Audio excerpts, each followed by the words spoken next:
Hello! Welcome to the Schmooze! Welcome back. It's been a Ooh. while. Oh, yeah. It's been a really long time. And since that month, it was a month ago, right? Something like that. Our world has turned upside down. The entire world is upside down and crazy. Yeah. So we're here to talk about it today on the Schmooze. So Yeah. welcome, everybody. Hi. It's been crazy. Yeah. How about you? Yeah. Everybody asks, how are you doing? And your instinct is to say fine, because that's what you say. But we're not fine. We're so not fine. We're strong. We're resilient. We're going to get through this, God willing. Yeah. But fine is not something that we are. Right. I've been, most of the week, I sleep really well, which is very amazing, I think. Considering, yeah. Because I think, the body, shuts down. And it's very good for me. It's very healing most of the time. Shabbat, it was an overkill of sleeping. You slept well on Shabbat? I slept too much. and I've started getting these nightmares. Even during the afternoon, I slept for so long, I don't know how many hours, and then I had dreams that I was losing my husband and I couldn't find him, and I lose my best friend and all kinds of stuff like that. And when he woke me up, I was like, oh, I'm so happy this is just a dream. So, yeah, and this previous night, I barely could fall asleep because I slept on Shabbat. That's a natural thing that happens to all of us Shomrei Shabbos. Yes. And then when I finally fell asleep again, I had these horrible dreams that each one of them, I was I had two. And the first one I just woke up from, and I was like, this is so good. It was just a dream. And then the second one, I'm like, how can anything be worse than what we're going through? And my dreams are worse. So... Oh my gosh. So, yeah. I think on Friday night, it actually hit me where I live and the danger that we face. Yeah. I was freaking, I've never been freaked out like this before. But I was like, we always have a knife. We don't have a gun in the house. Oh, I shouldn't, say all our. But I was going a little bit crazy. I'm like, everybody needs to know what protective measures we're taking, where these things are, and how to react. And I felt myself, I didn't want the kids to go out Friday night. All of a sudden it hits you how vulnerable I feel, how unprotected I feel. And we're so protected. We are so protected. We've got guards and army and God. That's the most important thing, that we have God. And yet I still felt this crazy panic. Yeah. And it was I don't know myself like this. I don't know myself to be scared and to be, panicking and whatever. And it was just this, all of a sudden I was like, a very real fear that I could wake up dead. My kids could wake up dead. That's tough. Yeah, that's tough. But if you look at it on the bright side, if we wake up dead, we don't really care. Well, so I was like, I'm like, how do I know if I'm even dead or alive? I'm like, oh, well, I guess if I need to brush my teeth, then I guess I'm alive, because if I was dead, I wouldn't need to brush my teeth. But it was you could just wake up, dead. And it was this very real fear. And we have friends. We both have friends and family in America and Canada. And everybody's calling us and saying, well, can we do? And maybe you should come back. And you think about it for a minute. And you go, okay, so let's say I go back. Let's say there's flights. Let's say I can go back. Let's say I have a place. Let's say everything. Would you really be able to function when you're not in Israel? Right. Would you be able to live? Would you be able to, would you ever forgive yourself for leaving? Right. I think it's not, for me, it's not an option at all, No, it's not an option. It's not an option. And I think I'm filled with gratitude for all my cousins and relatives abroad. They're donating and they're helping out the best they could. Right. But I think really what we need right now, besides the solidarity and the giving, we all need, as a nation and also as private people, we need to increase our optimism. We need to increase our spirits and I love that. and really know that God is on our side, even though it looks so terrible. And yesterday on Shabbat, we had the third meal by a family called Chetzroni. He's a non-official rabbi. He doesn't agree for people to call him a rabbi. I think he can be Mashiach. But yeah, definitely. I I have a few candidates for Mashiach. Yeah, I think there are a lot of Mashiachs around, a lot of saviors. He's one of mine. He's definitely one of them.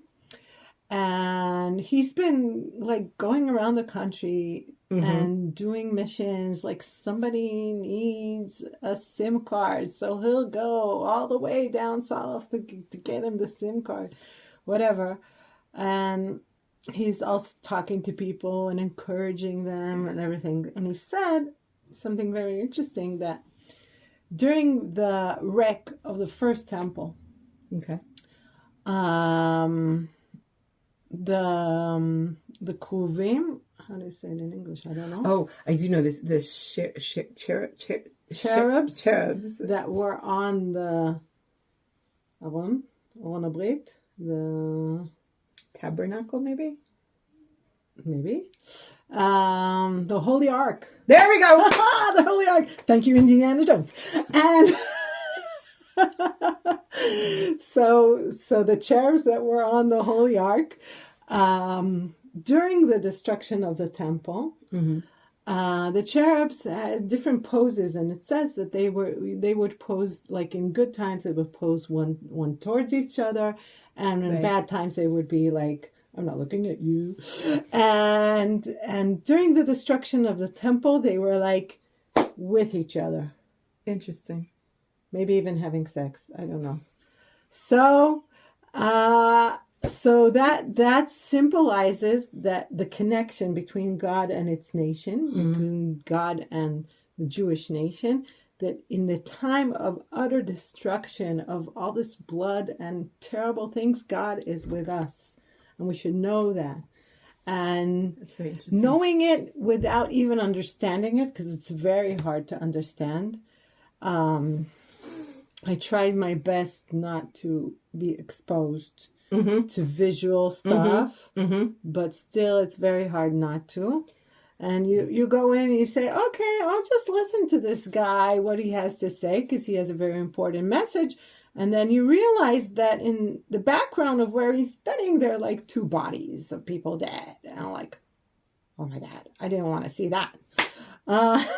And that's very light of the visual stuff that's going around. I can't. We told our kids, don't watch it, don't look at it. We gave them very specific instructions. Do not watch it. So it's very hard to realize this, but this pain, even though it seems inhumane, so I could say it's godly. I don't know how you can say something like that, but I can say, like, from a personal experience, when I had my first daughter, I didn't believe this kind of pain was from God. Like, to have the contractions were so hard and so painful, and I had no epidural at the first one, and I thought it was getting by pretty well until the last, the end of the thing. And I think I'm not just speaking about giving birth, because I think something new has to come out of this war. And if it's a new approach, if it's a new way of thinking, if it's a new, I don't know what, but something new is going to be born out of this terrible, utter pain. and that's what I feel that we're now in. It's not the pain of dying. Mm-hmm. It's the pain of being rebirth. I want to take what you said. I think that's such a beautiful analogy. Like we all know the analogy of the cherubs. Cherubs? Yeah. It's such a weird word. Cherubs. So the cherubs really were, they were facing each other. And I want to bring it home. You know, like just a few weeks ago, the left was coming from the far left in the name of the flag, and they were bearing the flag. And the right was coming from the far right in the name of the flag. And everybody was in the name of the flag. Yet we were so separate. And the far left and the far right have come together, just like the cherubs. And we're all, even the left and the right, even before this, the flag was something that was holy, that was symbolic, that everybody felt that their idea of Israel, their idea of democracy, their idea of Israelihood, Israeliness. Everyone felt that their specific part was being threatened, and we were all coming from opposite ends in the name of the flag, and then the flag is what unites us and brings us together. So it's like the holy cherubs. What's the word? Cherubs. And each one is bringing their own ideology, their own mission, their own statements, their own values. And yet we've come together with the flag. Everybody is supporting the flag. Everybody's supporting the government, which, I mean, is in Israel is something unbelievable. You have the joke goes, you have two Jewish people, 45 different opinions. And the fact that everybody's coming together and we're all in the name of the flag, with the flag, and we're all using that ideology to come together. Well, I don't know about the government. It feels like there's like nobody up there. Like I feel very like deserted.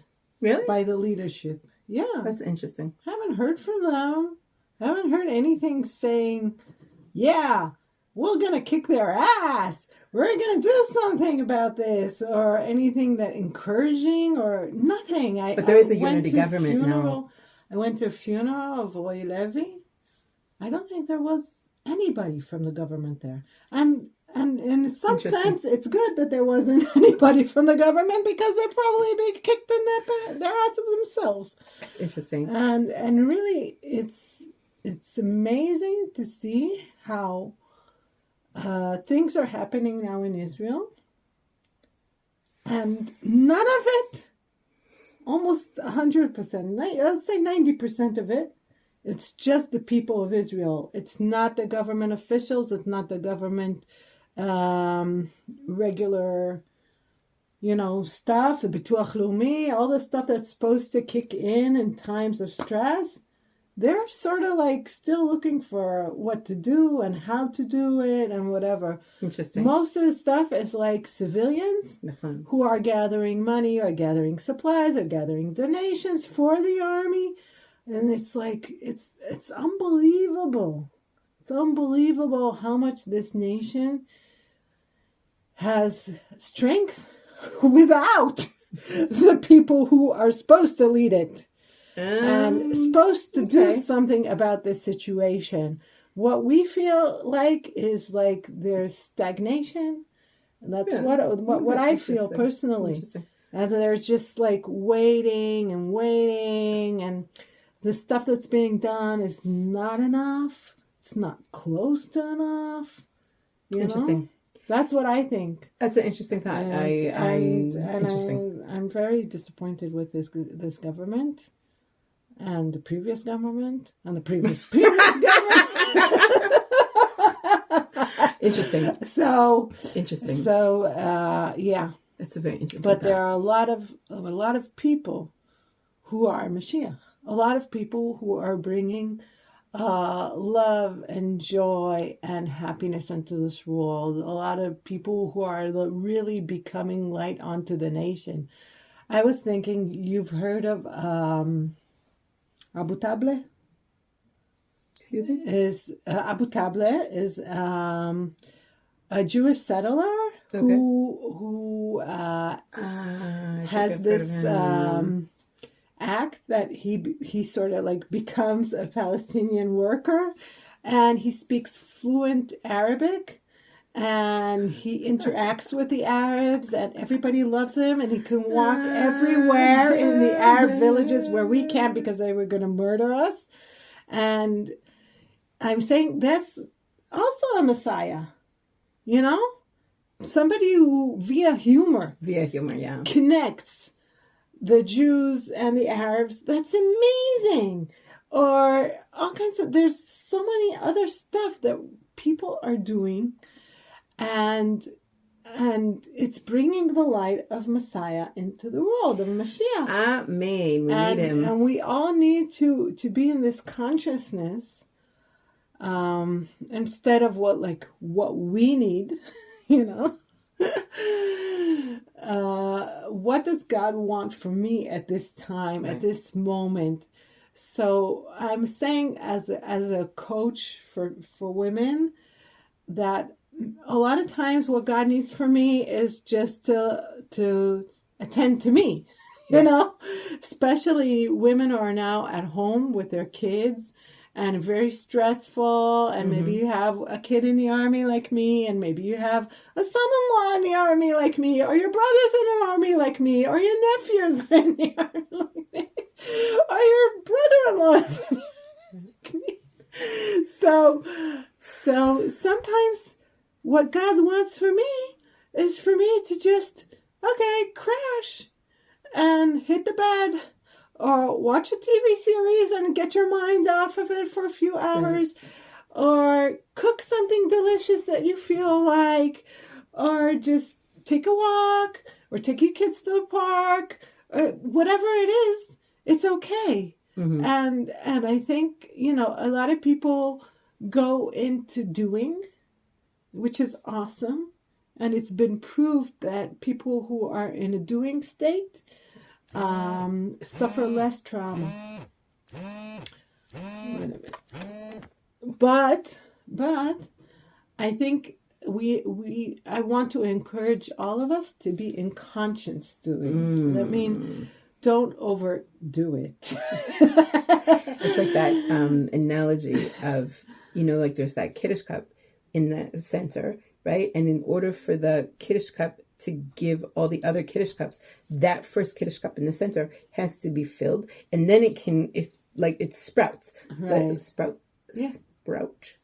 It fills over. Yeah. You know, it fills the other cups that are around it. But unless that main cup is filled and is continuously filled, that cup will dry up. Right. And then the other cups around it can't get filled. Yeah. And then those cups around those cups can't get filled up. So keep yourself filled up with whatever you need. Yeah. And another point that I want to make about this war is that being vulnerable is okay. Yeah. And we're all carrying pain. We're all carrying sorrow. We all feel because we're all one heart. Yeah. And the things that have been done are atrocious. That's a word. Yeah. Terrible, unspeakable, and we all feel this pain, and we're walking around with bleeding hearts, and that too is what God wants from us right now. He doesn't want us to be fine. Yeah, we're not fine right now. Okay, yeah. So we're not fine. I mean, and it doesn't contradict being in total belief that this too is for our best. I mean, when I say it's for our good, for our better good, it's for our eternal better good. It's not necessarily for the better good for now. Okay, this feels really bad. It actually sucks. It sucks. Yeah, it sucks. And it's scary. And it's fearful. But it is for our eternal good. We know something good will come out of it. And that's the Jewish take on things, that we know no matter what, something good comes out of everything that's happening to us on the physical level.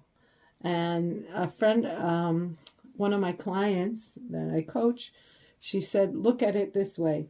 We had the The Gulf War? the Gulf War. Is that it? Yeah.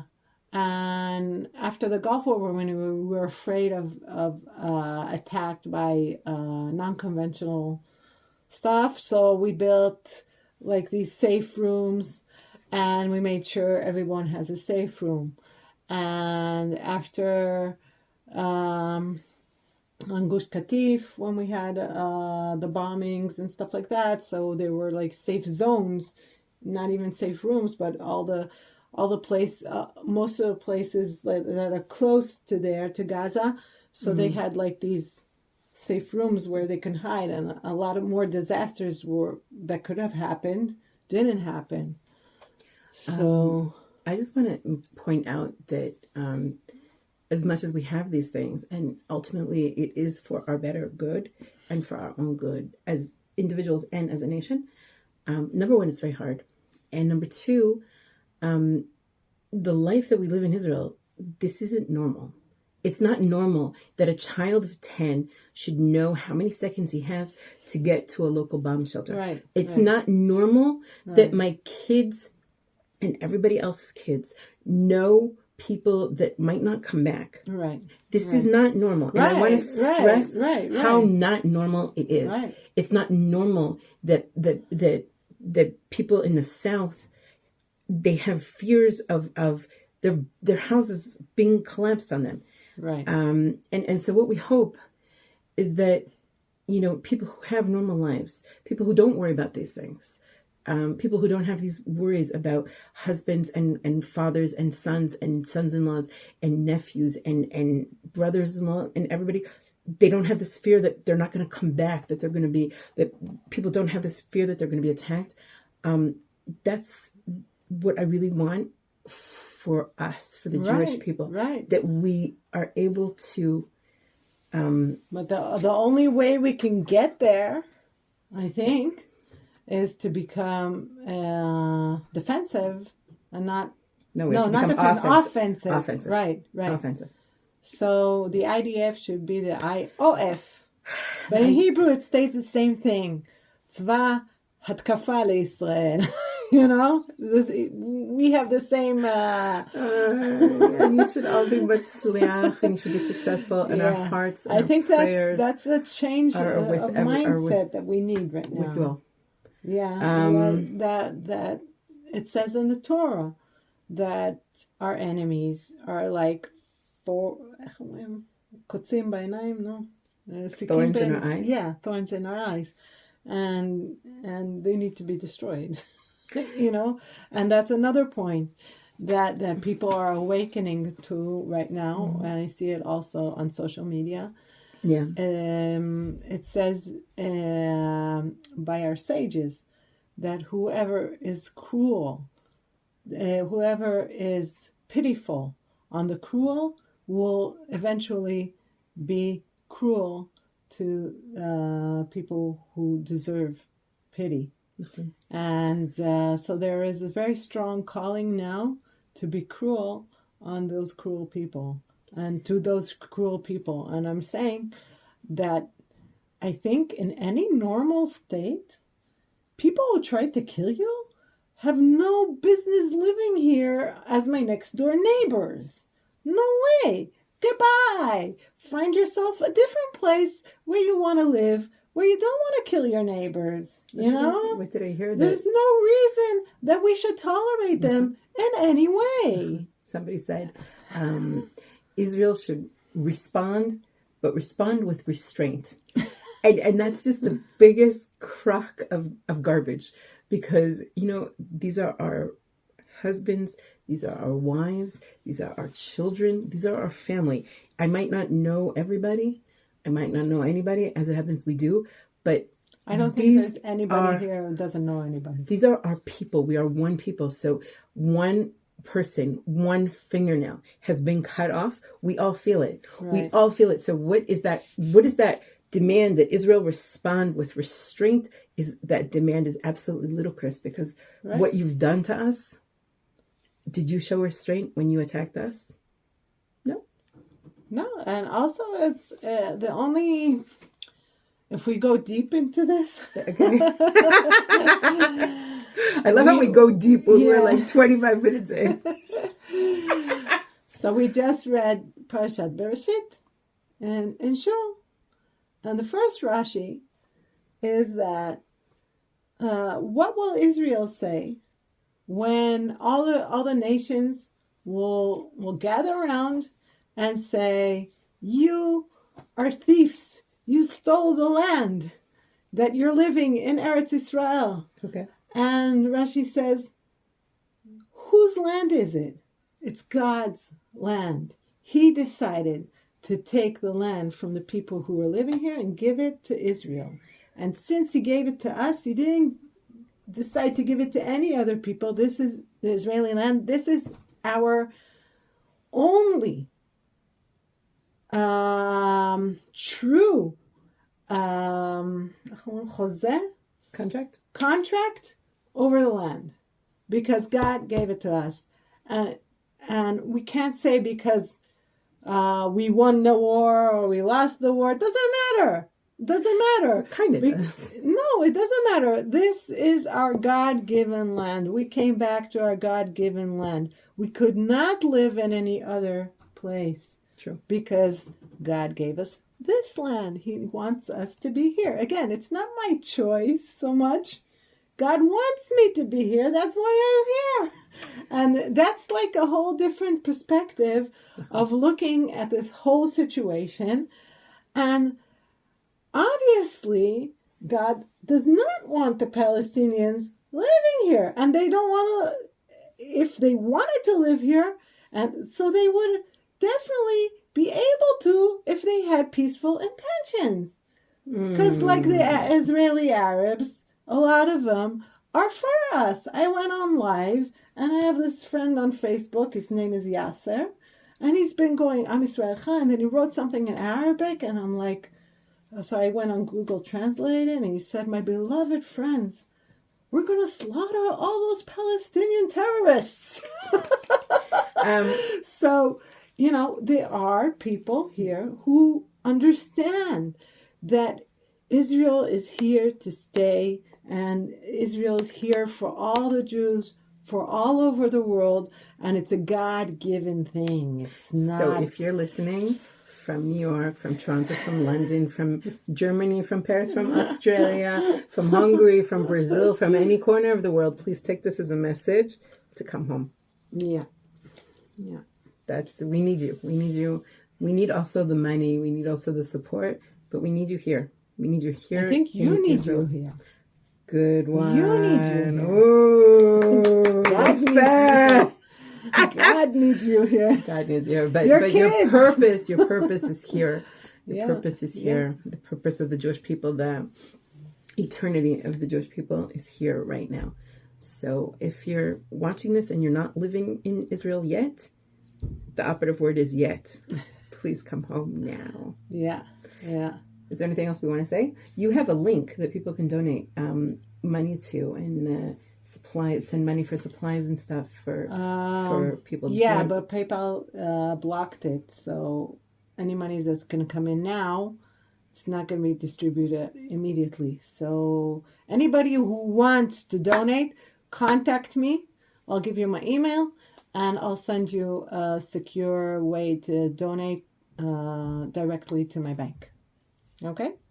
My email is yaelboaz@gmail.com. Okay? Yael Boaz. It's me and my husband. There's also... there's a lawyer. Her name is Yael Boaz. And her email is yael.boaz. And I keep getting her emails. Oh my God. About all kinds of contracts. Oh my God. That's good. Lawsuits. I'm like, I'm a happiness trainer. I don't know how to help you out with this issue. So make sure no dot in the middle. Funny. It's one word, yaelboaz@gmail.com. Write to me. and I will send you a link how to pay, how to send us money straight to my account, and then it goes straight to the army. Okay, or even civilians if you want to donate for civilians. And I have a request. Go for it. I have one too. I have a request from our followers abroad. Okay. Okay. We want better equipment too, not only the army.